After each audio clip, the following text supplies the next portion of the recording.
Aqui no Salmo 34, versículo 1 diz: Louvarei ao Senhor em todo o tempo.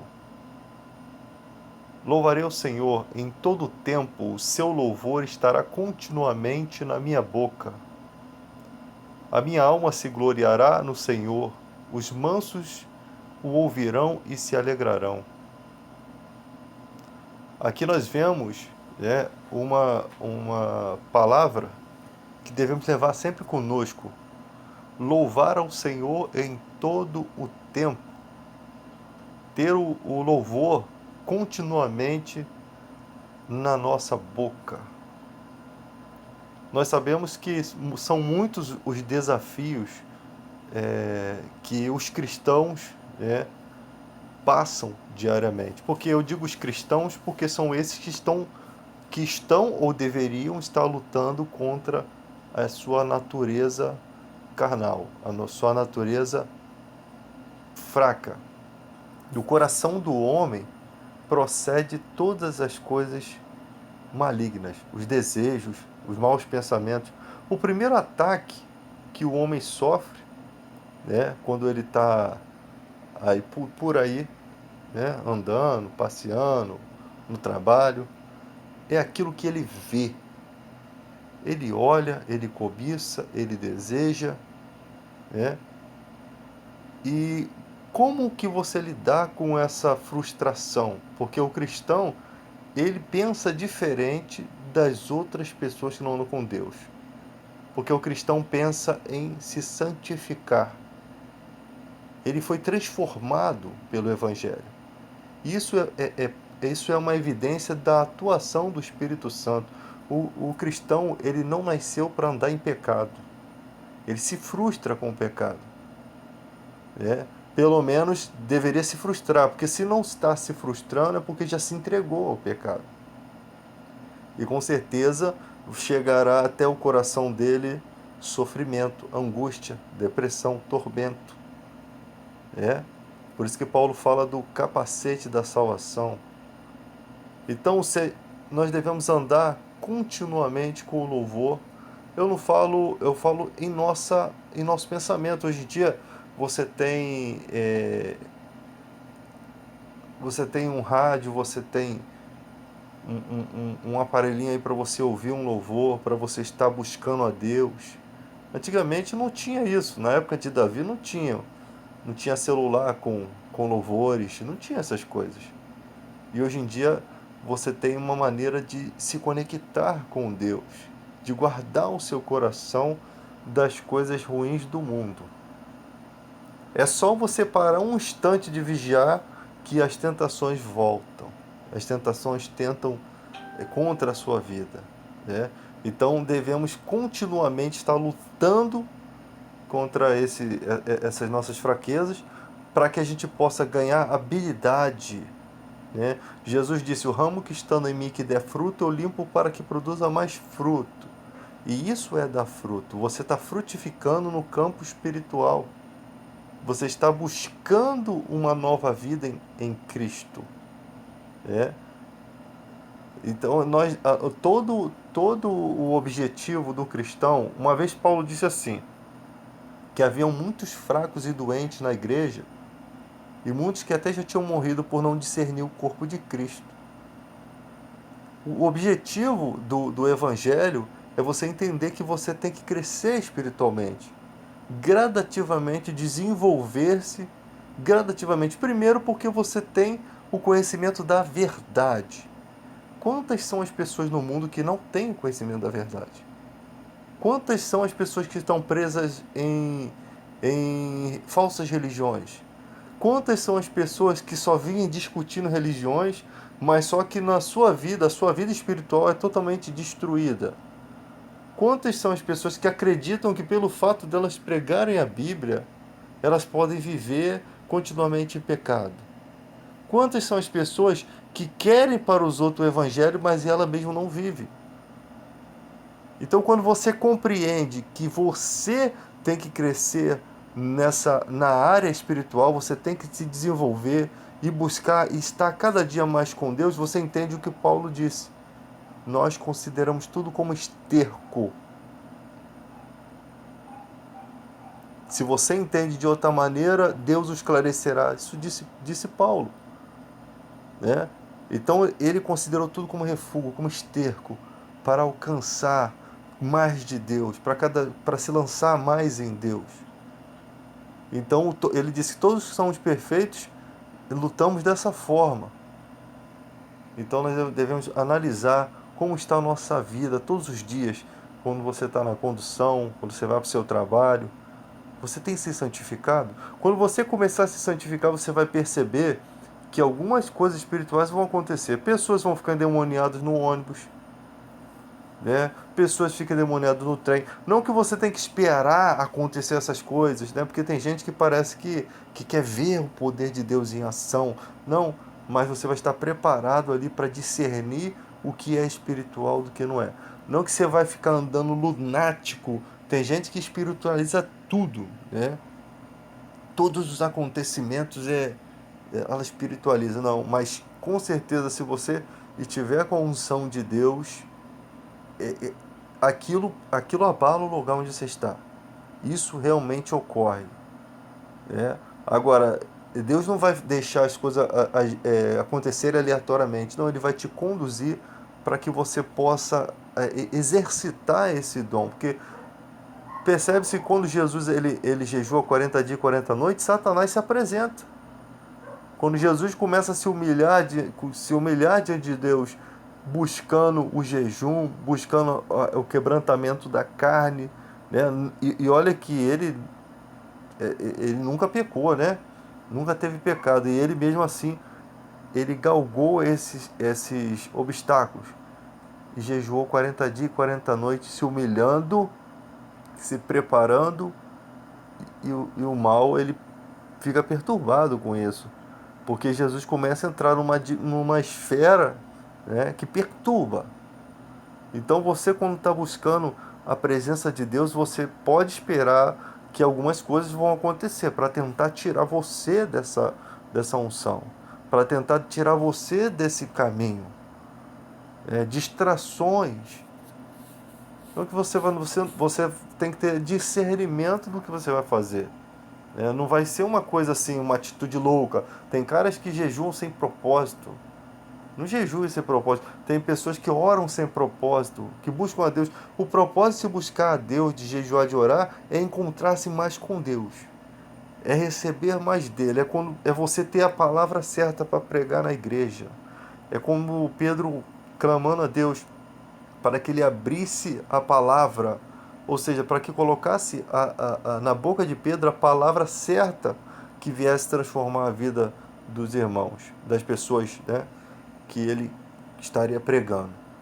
Então, quando você está com o objetivo certo, no conhecimento da verdade mesmo, pleno, né, porque tem muita gente presa em conteúdos que não tem nada a ver com Bíblia, né?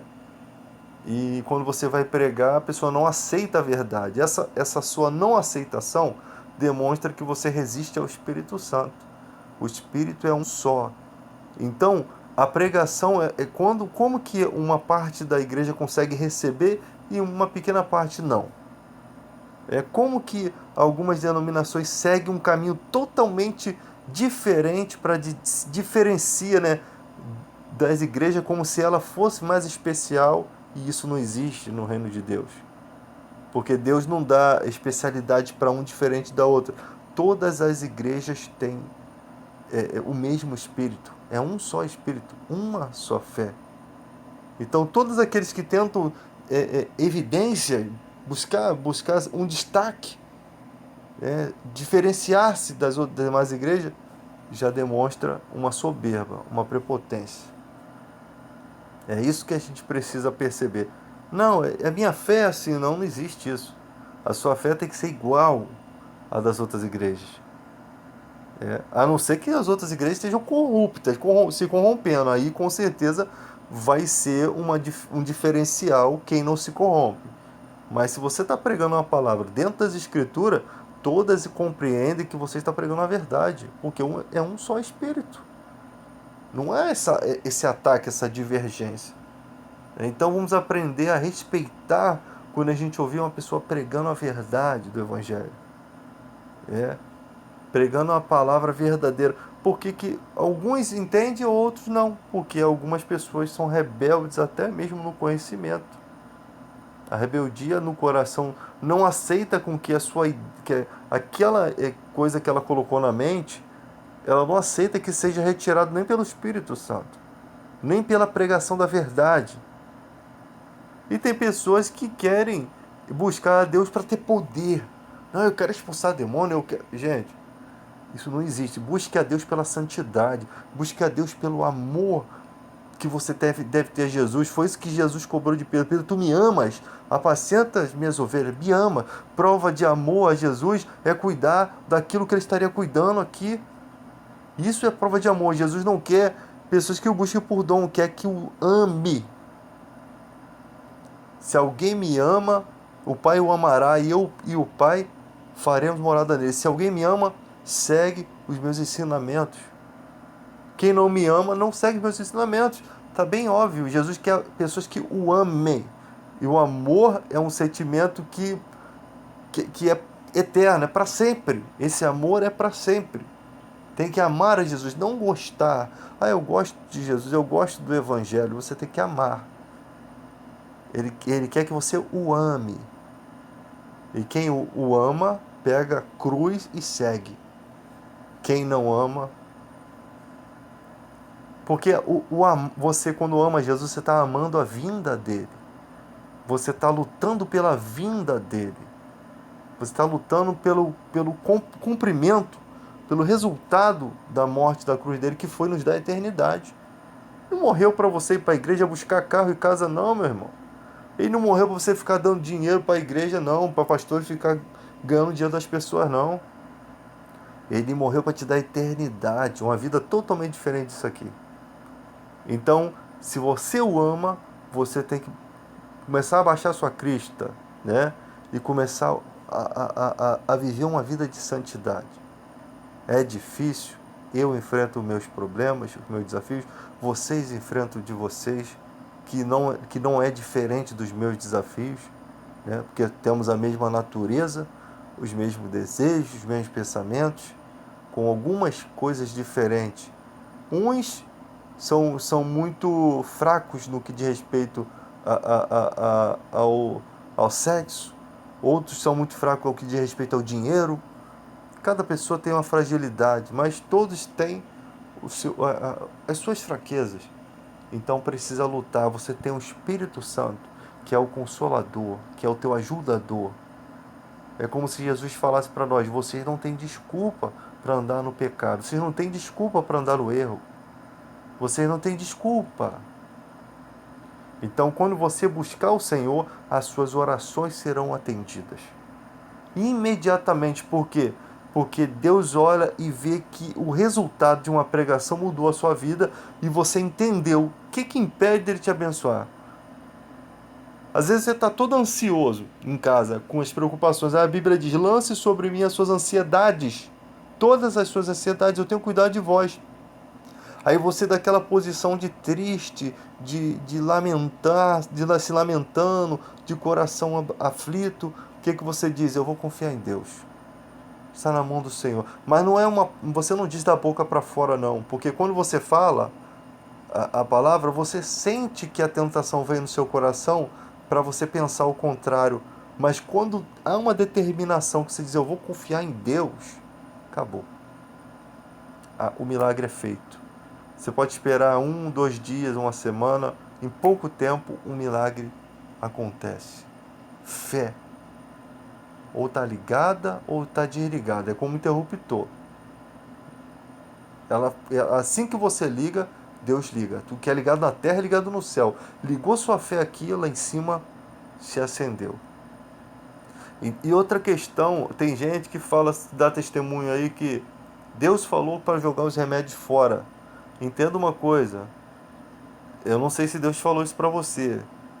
Deus não é contra você tomar o remédio, né? Às vezes o remédio está fazendo mal à pessoa, mas Deus me falou e tal. Isso não é regra de fé.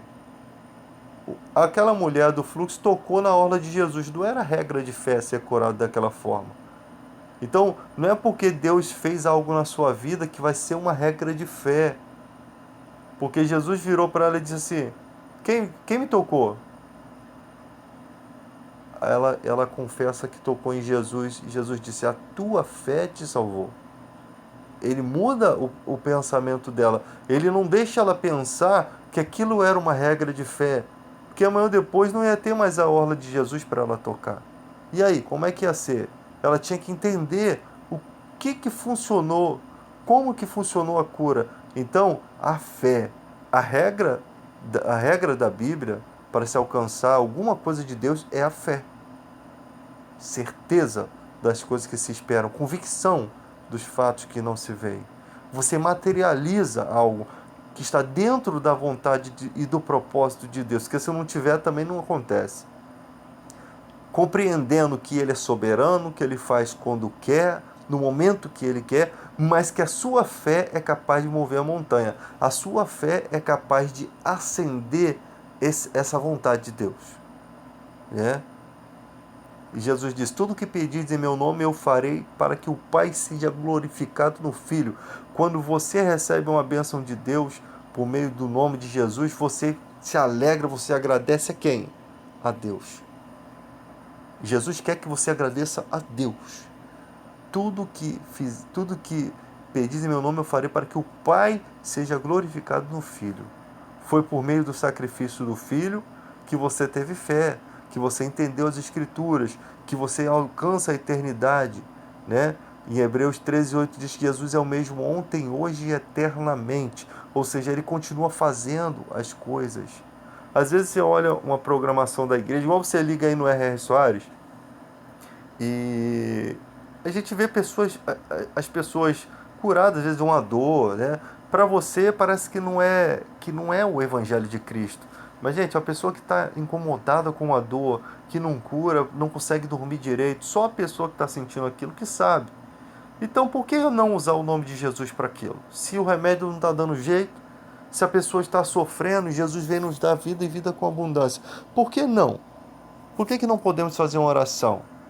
Porque uma coisa que pode ser simples para você, você achar que Deus vai perder tempo. Deus tem tempo de sobra. Ele não vive na esfera de tempo da gente. E Ele quer nos abençoar. Ele quer. Ele quer que você converse com Ele as suas necessidades. Então, para você que não está sentindo aquela dorzinha, que está conseguindo dormir bem, aquela dor daquela pessoa não tem importância alguma. Né? E alguns chegam a debochar, né? Então Deus tem um anjo para isso, um anjo para aquilo. Não, o nome de Jesus é para todas as coisas, é só um nome. Não é anjo que faz nada não, é o nome de Jesus. Você está pensando que o anjo vai lá fazer alguma coisa? Não, a ordem está no nome dele. Quando você dá a ordem no nome de Jesus, tudo obedece. Sabe por quê? Quando você lê Hebreus 1, diz que todas as coisas são para ele, foram feitas para ele. A qual dos anjos Deus disse jamais: tu és meu filho, hoje te gerei? A qual dos anjos Deus chama de filho? Nenhum. Deus não transformou anjos em filho. Ele está acima de tudo. Você lê Hebreus 1, você vê Jesus está acima de tudo. Todas as coisas foram feitas para Ele. E sem Ele nada do que foi feito se fez. Você sabe que quando você conversa com as pessoas, muita gente ainda no pleno século XXI não sabe a diferença entre Jesus e Deus. Isso é um absurdo.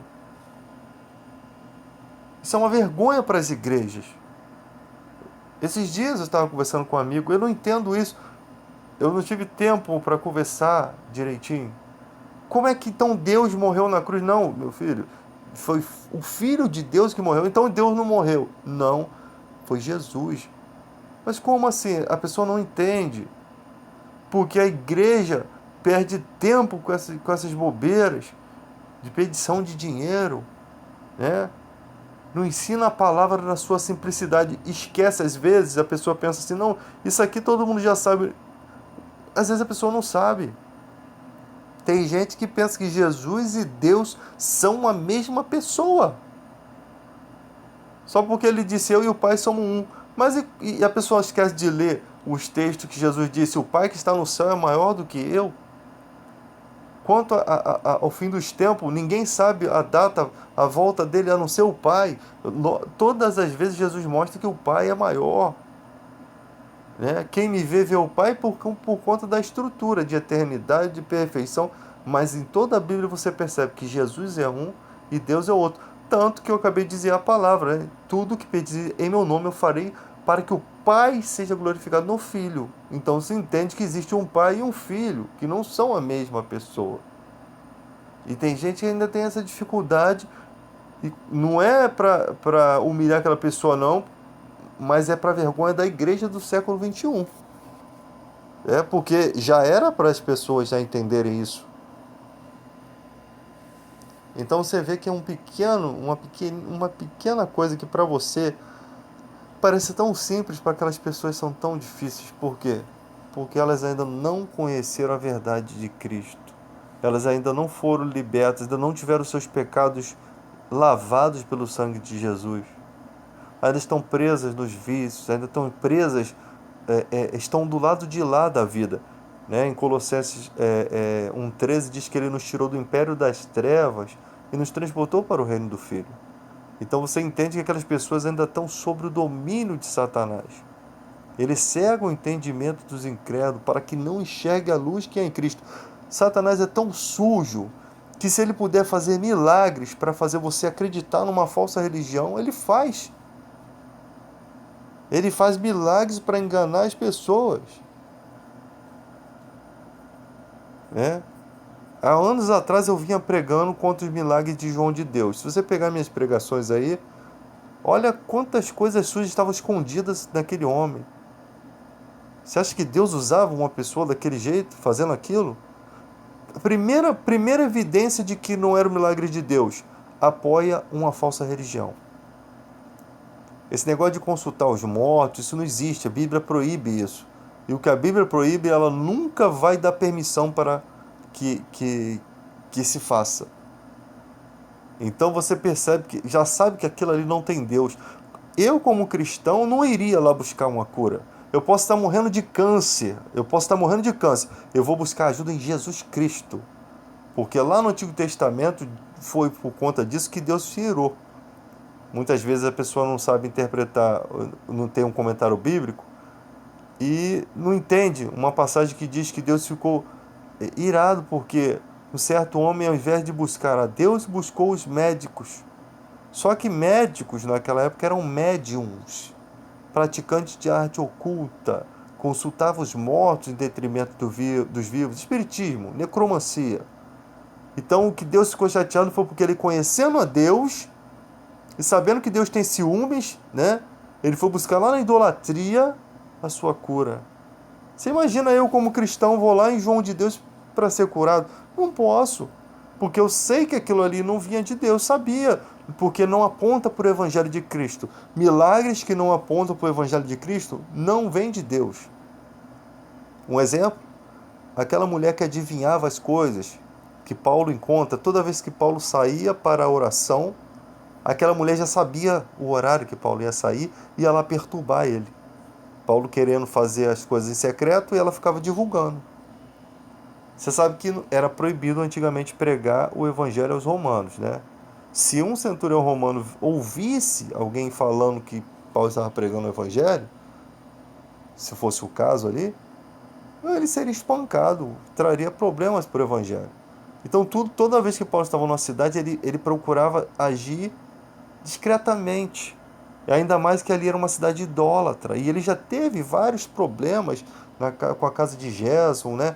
Com vários problemas, se você ler o Evangelho, o Novo Testamento, né? As partes de Atos ali dos apóstolos, você vai entender quantos problemas Paulo teve em certas cidades que eram idólatras.